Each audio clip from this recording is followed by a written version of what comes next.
Okay, over to you. Great, thank you.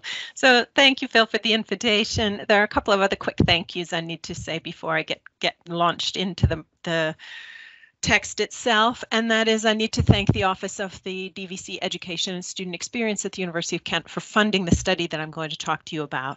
I also want to thank Sarah Fong, who was a research assistant on this project, as well as Michelle Chirote-Du and Zoe Horsham, who were also research interns on the project. I also want to thank the lecturers and the students who participated, and you for your interest.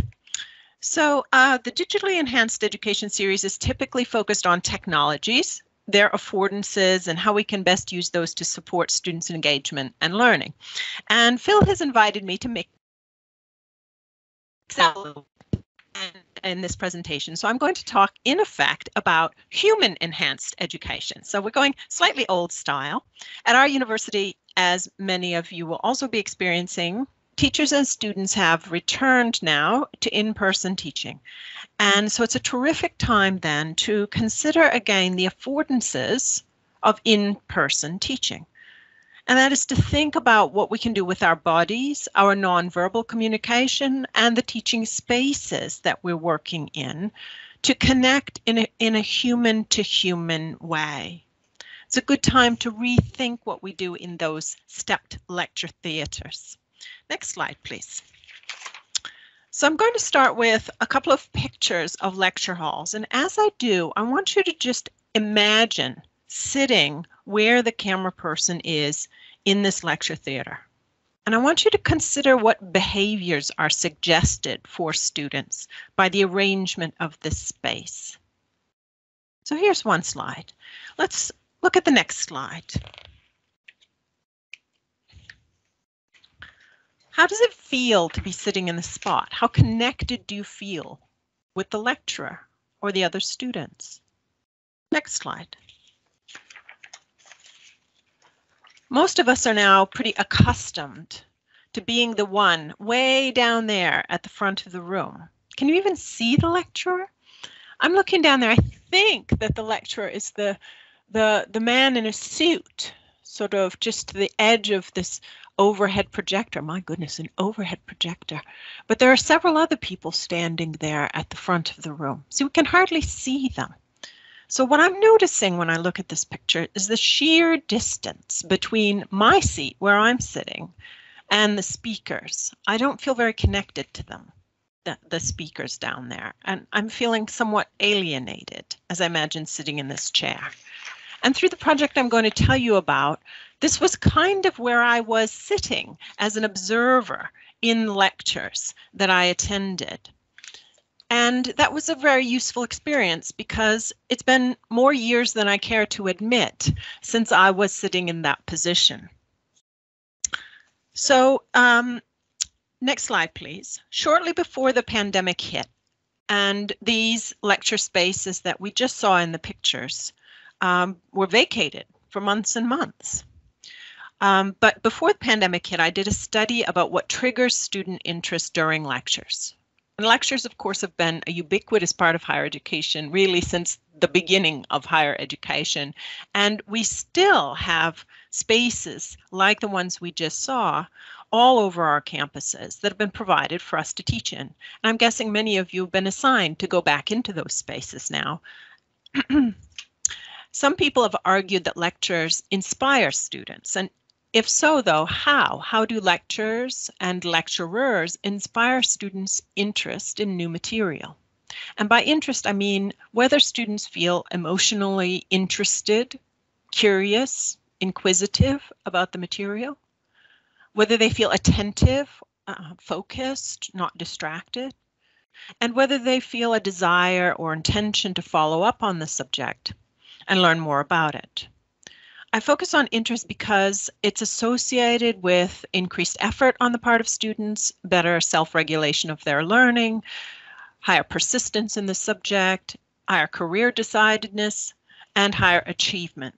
So it's a pretty important thing to be paying attention to. Next slide, please. So in this study, my undergraduate research assistant, Sarah Fong, and I observed 12 first-year undergraduate lectures in various subjects. 7 were in the social sciences, and 4 were in the sciences, and 1 was in the humanities. 706 students participated by completing a short post-lecture survey. And then we analyzed that survey. First, we asked, next slide. First, we asked, what was the most interesting moment in the lecture and why? And that was an open-ended question. Then we asked students to rate that particular moment on a scale that assessed their situational interest. And by situation, I just mean their interest in that particular moment, in that situation, that moment. And that focused on, as I described a few minutes ago, emotional response, attention and concentration, and their motivation to study it further. Next slide. We also asked students to rate 8 features of that particular moment, and we'll call those instructional variables. The 8 features of those lecture moment that they rated were novelty. The information was new to me. Cognitive activation, which is just basically a fancy way of saying it made them think. It got them to think. Cognitive incongruity, which meant that the information contradicted their prior beliefs or the information was controversial. Over challenge, it was hard to understand. Usefulness, so those were the information was relevant to me personally, the information was important to my future or to my everyday life. Examples and stories, whether involved literally examples or stories or applications in real life. Whether it was entertaining, it might have just been that the lecturer told a joke or did something entertaining.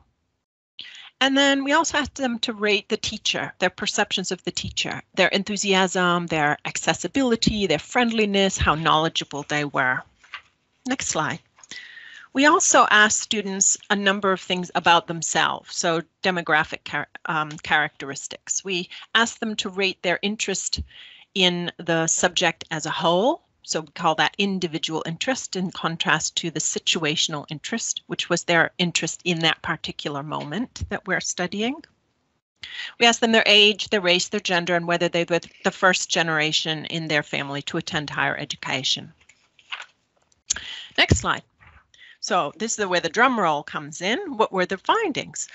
What kind of variables were associated with those interesting moments?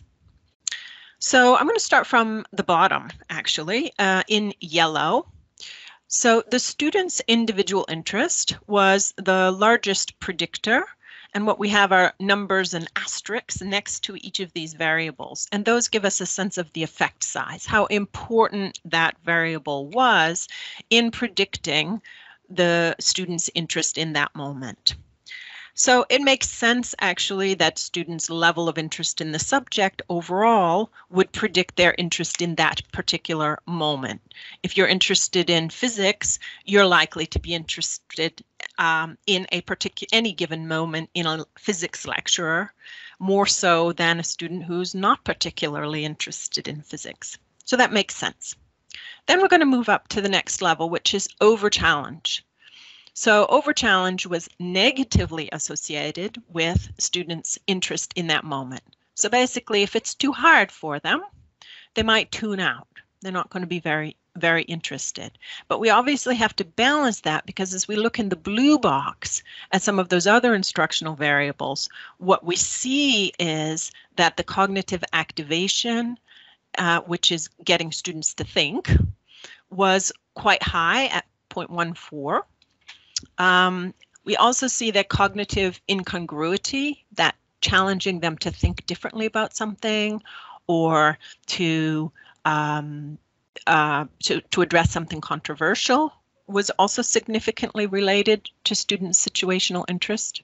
We see that usefulness matters, so making sure that the material is relevant to students also triggers interest. If it's new, that makes sense. If it was something they already knew, they'd probably be bored, wouldn't they? So something that's new to them also stimulates their interest.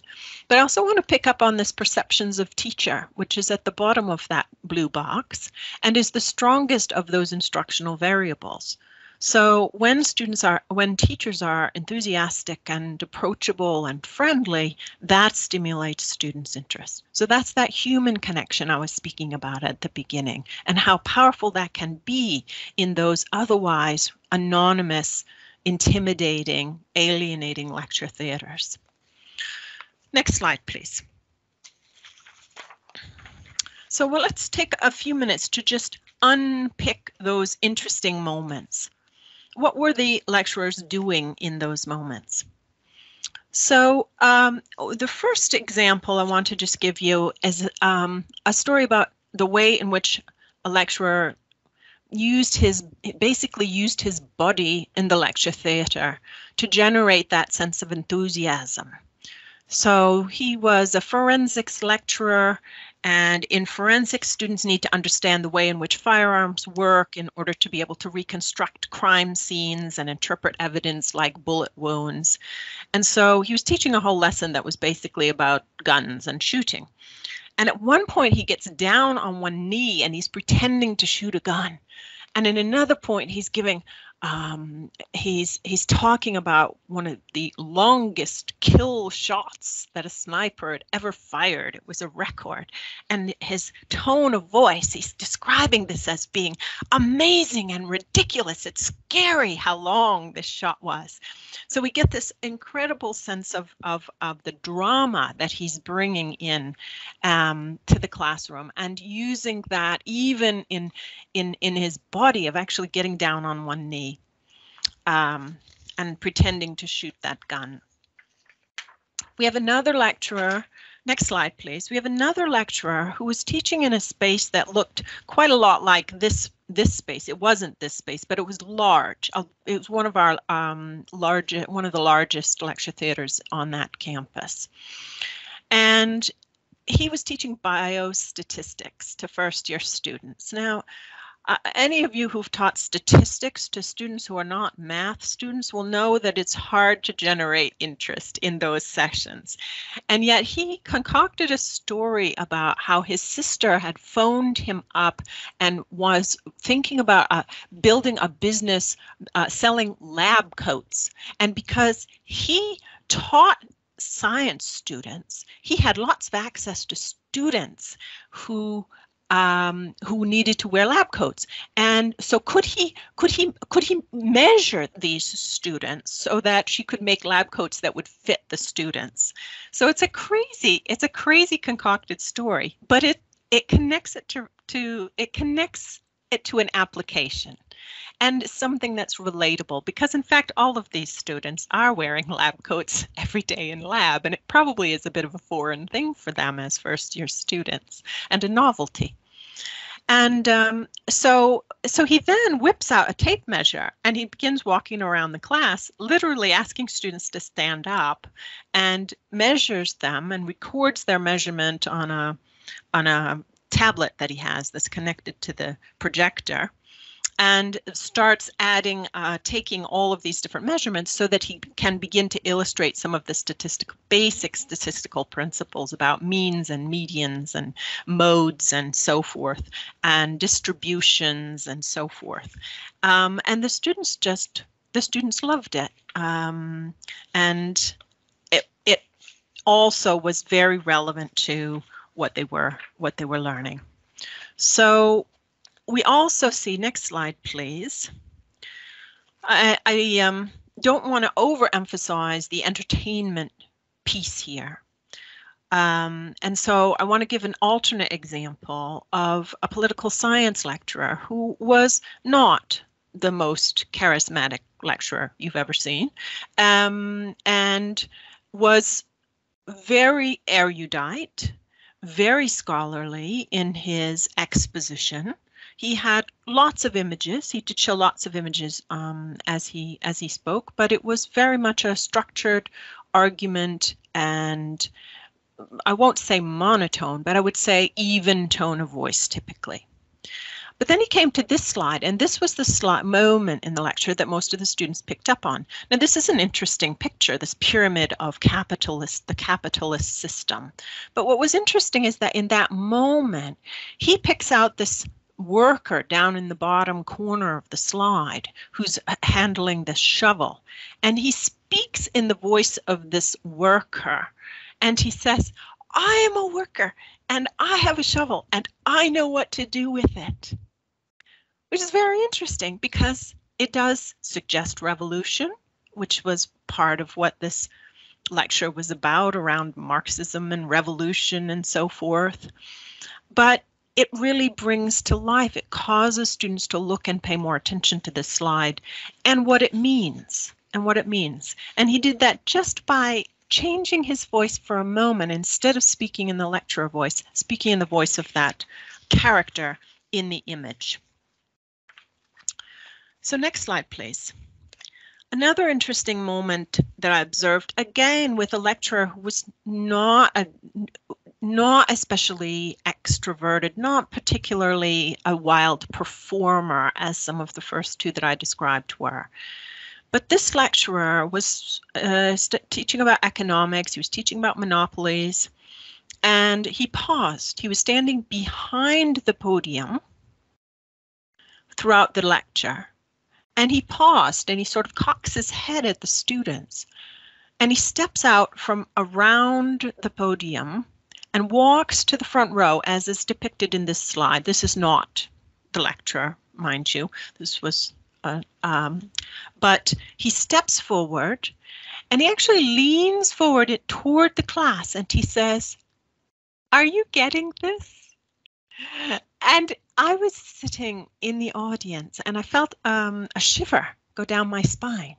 There was a sense in which an actor, it was almost as if an actor had stepped off the stage and was actually interacting with us, the audience. Normally, when we sit in that lecture theatre as students, we are an audience. Nothing is expected of us except to watch and absorb. And he broke that in that moment. And the students responded. And then he did another really interesting thing. They were basically saying, "No, we don't understand this." And so he said, "Okay, let me try again." Which was very interesting because he didn't blame the student for not understanding. He accepted that perhaps he could do something different. So he went back around behind the podium again and he explained it again. So that was interesting because there was that real connection with students.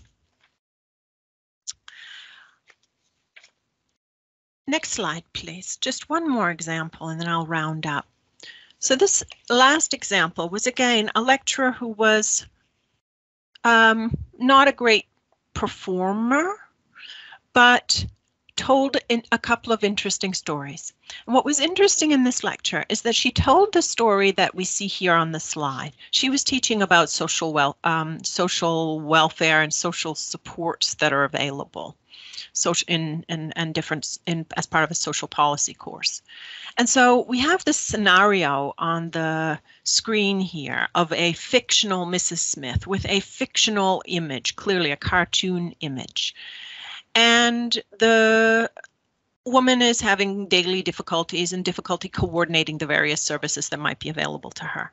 So she tells this story, and then she steps aside, and a moment or two later, she ends up, in fact, talking about her next door neighbor, who is an elderly woman, much like Mrs. Smith, but she's now talking about her next door neighbor.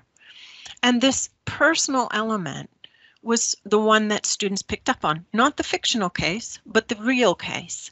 And I think that that's partly because we learned something about the humanity and the common humanity of this teacher who also has a neighbor and cares about that neighbor. She has an apartment, she has a neighbor, she cares about this neighbor who has a real problem that could be much like the students' grandparents. So next slide, please. I've just come to a conclusion here. So the conclusion that I take from both the quantitative information that was presented and the qualitative examples of those interesting moments and what was happening there is that we can trigger students' interest in lectures by being people, by being interesting people, by using our body, perhaps being a little dramatic if it suits our personality, by using the space of the lecture theatre well, by asking questions, relating to students, and establishing that common humanity. We also can trigger students' interest by making them think, whether we pose a puzzle or a problem or ask a question. Also by showing them the relevance and usefulness of what we're learning, and presenting something incongruent or something new. And of course, always pitching to the right difficulty level. So I hope that's helpful to you as you return to classrooms, sometimes these unfriendly stepped lecture theatres, and think about how you can be people together again, face to face. Thank you. And I'm happy to take questions. What a brilliant talk. Thank you, Kathleen. Okay, first of all, I guess there's one question I can see right here. So if we ask David's question, David, if you stick your hand up, you can ask Kathleen the question yourself, or if you'd prefer, I can ask it on your behalf. I don't think any hands have gone up. Shall I ask it for you, David? So I'm sure you've seen it in the chat anyway, but what David's question is, what if as a person you're slightly more introverted and not a natural performer? Yeah, that's a really good question. I'm often asked that when I give this talk, and that's why I try to give the examples of the lecturers who were not always so dramatic, that they were not so extroverted. They were much more of the kind of measured, scholarly, maybe introverted characters, and to show the ways in which you can still establish those bonds with students through what you're doing. And the example of the economics lecturer who stepped out from behind the podium and just leaned forward and asked that question. I debriefed with each of these lecturers after the session, and I don't have the sense that he was particularly extroverted. He was probably much more on the introverted side, but he was still able to make that powerful connection. And that's something that we introverts can think about, is how do we do that? How do we make that connection without necessarily flailing our arms about and dancing a dance in front of the class? Yeah, great stuff. I had a quick question, if that's okay, being a bit cheeky here, but one thing I was going to ask is, what digital technologies were the teachers using, and did those parts, did they produce any interesting moments? Yeah, that's a great question. So all of them were using PowerPoint slides. I think there wasn't any that didn't use some kind of PowerPoint slides. Usually lots of images, not just text. Most of them had short video clips embedded. But what was interesting is that none of the interesting moments referred to the videos. And so again, I think that supports this idea that the human connection matters. You can watch a video in your living room, in your bedroom, your study bedroom, but you can't connect to an expert in the same way in your study bedroom. The videos, I suspect, served a somewhat different function, in the sense that the videos helped interrupt the flow enough to help maintain interest throughout a 50-minute lecture. We know that attention spans tend to be short, something on the order of 10 to 20 minutes. And so using a short video every 15 minutes or so just breaks things up enough to keep the interest going. But isn't the thing itself that was most memorable or exciting for students. Okay, thank you. Alison's had her hand up for a while. Alison, would you like to ask your question? I'll just give you the permission to, in fact, I think you can already. Yeah, Thank you. Yeah, it was really interesting. And so I teach two quite largish groups, about 200 in a traditional lecture space. And I have taught them kind of in flat spaces before. So I do very interactive lectures. So I might do a 20-minute kind of mini lecture, and then they're kind of tasked with group activities and feeding back, all that stuff. This year, when they're kind of in the big kind of lecture spaces, they didn't like it. They were like, we want you to deliver stuff. This is, and whether it was an expectation of the space, because of the way of the physical layout, the spatial layout of it, whether it was because they'd been online and been hiding behind cameras and stuff for 18 months. So these are third year students that hadn't been together since, 6 months into their first year. So whether it was the fact that they hadn't bonded as a group, so there was no kind of community of learning that had been built perhaps during the pandemic. But they didn't like it. They said, no, we don't want group work. We just want you to tell us stuff, which I'd never had before in kind of 13 years. So, yeah, I don't know whether you kind of, although I use Padlet and Poll Everywhere and, every kind of, gizmo going, they were like, no, just tell us stuff. And we'll sit here and passively receive. Thank you very much. Yeah, it was. I think you're right to point out the theater, the setting that we're in makes some difference. That everything about those lecture theaters suggests that we're supposed to sit passively and look at what's happening way down there. But I think you're also picking up on the fact that there's a certain amount of training, if you will, that students experience about what's expected of them as students, and we have to teach them. We have to teach them about what's expected, and be explicit about our expectations of them and how things are going to be conducted, and then do that consistently. And you're absolutely right that our students have had that disrupted. And so third year students who might normally have been trained in appropriate interactive behaviors and practiced that for 2 years had actually been stuck away in these study bedrooms behind a computer for that time. And so it makes for a really big shift that we have to overcome and teach to, explicitly teach to. So that's one key point. Yeah, my second years I'm teaching at the moment, so another large group, are much better actually just looking at the mid-module feedback. They're saying, we really love it. We love the interaction. So they're kind of, and so I kind of think there is a pandemic factor here. And like you say, that kind of modeling and training of the way that, you learn as a student in higher education. Yeah, exactly. I also saw, just to follow up the question that Phil asked a moment ago about technology. I see several of you asking about Mentimeter and things like that. Kathleen, I'm so sorry. We're going to have to move on. Okay. We could fill the entire session with just questions for Kathleen, because it was a great talk. Thank you. If you could maybe pop a few comments in the chat, Kathleen, that would be brilliant. But just in the interest of keeping to time, we do need to move on, if that's okay.